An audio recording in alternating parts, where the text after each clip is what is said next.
राज्यात सध्या स्थानिक स्वराज्य संस्थेचं निवडणुकीचं वार प्रचंड आहे।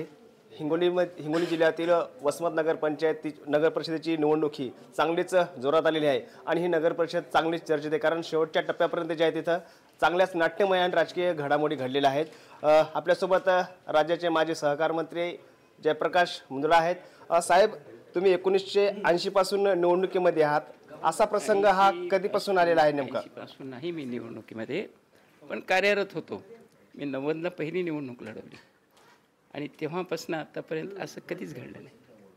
असं नेमकं काय घडलं की एका म्हणजे पक्षातलाच माणूस मात्र त्याने दुसऱ्या पक्षाला एबी फॉर्म वाटलेले आहेत? नेमकं काय प्रकरण आहे एकंदरीत सर्व हे? माझी तुम्हाला सगळ्याला विनंती, आपण हा प्रश्न आमच्या जिल्हा प्रमुखालाच जाऊन विचारा, म्हणजे ते सांगतील ना कशामुळे बाबा ते राष्ट्रवादीवाल्याला एबी फॉर्म दिले, कशामुळे इथं बाकीच्या लोकांना फॉर्म दिले नाही आपले असताना सगळे, त्यांना विचारा तुम्ही। जो आपला उमेदवार आता शिवसेना पुरस्कृत उमेदवार आहे तो आता शिंदेच्या शिवसेनेमध्ये भाजपमध्ये गेला होता, नेमकं काय कारण आहे की शिंदेच्या शिवसेनेमध्ये भाजपमध्ये गेला? भाजपमध्ये देखील एबी फॉर्म नाकारलेला आहे। ज्यावेळेस एबी फॉर्म मिळाले नाही त्यावेळेस आमचे हे सगळे लोक अपक्ष झाले, बरोबर आहे ना?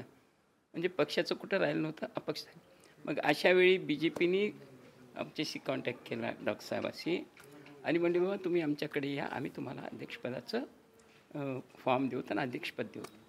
मग आमची चर्चा झाल्यानंतर मी त्यांना म्हणलं बाबा ठीक आहे, आमच्याकडे तुम्हाला द्यायला आता काहीच नाही, बरोबर? तुम्हाला तर निवडणूक लढवायची अध्यक्षपदाची, जर तुम्हाला ते खरंच एबी फॉर्म देत असतील, तुम्हाला अध्यक्षपदाची जागा देत असतील तर जरूर द्या। मी कार्यकर्त्याशी चर्चा केली, कार्यकर्त्यांनी हेच सांगितलं, साहेब बिलकुल ती शेवटी कशी युतीच आहे ना, भाजप सगळीची युतीच होती आमची म्हणजे महाराष्ट्रामध्ये। म्हणलं ठीक आहे, त्या नावावर का होईना तुम्ही जा तिकडं, तिकीट घ्या, आम्ही सगळे काम करूत ना, आमच्या अपक्ष लोक जेवढे आहेत त्यांचंही काम करू, तुमचंही काम करू, म्हणून त्यांनी भाजपमध्ये गेले। आता मला सांगा, संपूर्ण नाट्यमय झालेलं आहे, आता पुढची नेमकी दिशा आणि पुढचं गणित कसं असणार आहे? आता गणित काहीच नाही, आता आम्ही सगळे अपक्ष शिवसेना पुरस्कृत, बरोबर आहे?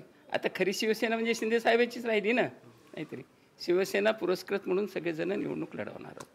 आपल्यासोबत जे उमेदवार आहेत ते देखील आहेत, कारण खरं तर भाजपने देखील एबी फॉर्म नाकारलेला आहे ना, शिंदेच्या शिवसेनेने देखील एबी फॉर्म नाकारलेला आहे। मला सांगा ताई, आपण निवडणूक रिंगणामध्ये आहात, कारण दोन्ही पक्षांनी आपल्याला एबी फॉर्म नाकारले आहेत, काय विश्वास वाटतो तुम्हाला? कारण सुरुवातीलापासूनच हार झालेला आहे आणि पुढे विश्वास कसा वाटतो तुम्हाला?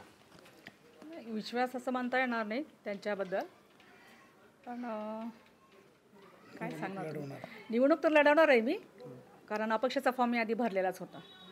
वसमत शहर म्हटलं की अस्वच्छता आणि कारण रस्ते खड्ड्यामय आलेले आहेत, असं कोणतं व्हिजन आहे तुमचं पुढं की आता आपण नगराध्यक्ष झाल्यानंतर हे व्हिजन आपण पूर्ण करणार आहात? स्वच्छ आणि सुसज्ज वसमत तयार करायचं असं एक माझं स्वप्न आहे आणि त्यानुसार मी काम करेन। महिलांचे देखील या वसमत शहरामध्ये अनेक प्रश्न आहेत, ते देखील प्रलंबित आहेत, आपण असे कोणते प्रश्न आहेत की ते आपण मार्गी लावणार आहात? महिलांचा सुरक्षाबद्दल एक प्रॉब्लेम आहे, महिला सुरक्षा कमी आहे इथं। महिला सुरक्षेसाठी एखादं पथक वगैरे आपल्याला करता येईल आणि महिलांच्या सशक्तीकरणासाठी बचत गट आहेत, त्यांना थोडंसं वाढण्यासाठी करायला लागेल का थोडंसं मेहनत। ऑलरेडी आहे तिथं बचत गट, पण इतक्या योजना नाही आहेत त्यांच्यासाठी आणि एक चांगल्या योजना सुरू करण्याचा विचार आहे।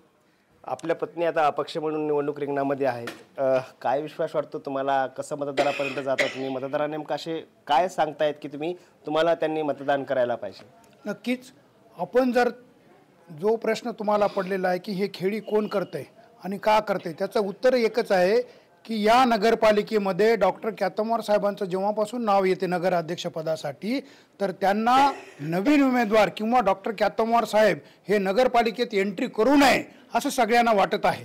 त्याचं कारणच असं आहे की आमचा मुद्दा एकच होता की या नगरपालिकेमध्ये जर बदल घडवायचा असेल वसमतमध्ये तर पूर्वीचे उमेदवार बदलायला पाहिजेत। आता जे 3 उमेदवार आहेत ते जुनेच उमेदवार आहेत, तुम्हाला नवीन चेहरा दिल्याशिवाय बदल घडणार नाही, हे निसर्गाचा नियम आहे आणि सर्व पक्षाचा एकच नियम आहे की उमेदवार बदलला तर तिथं निवडून येतो, महाराष्ट्र असो का कुठे बाकीच्या राज्यामध्ये।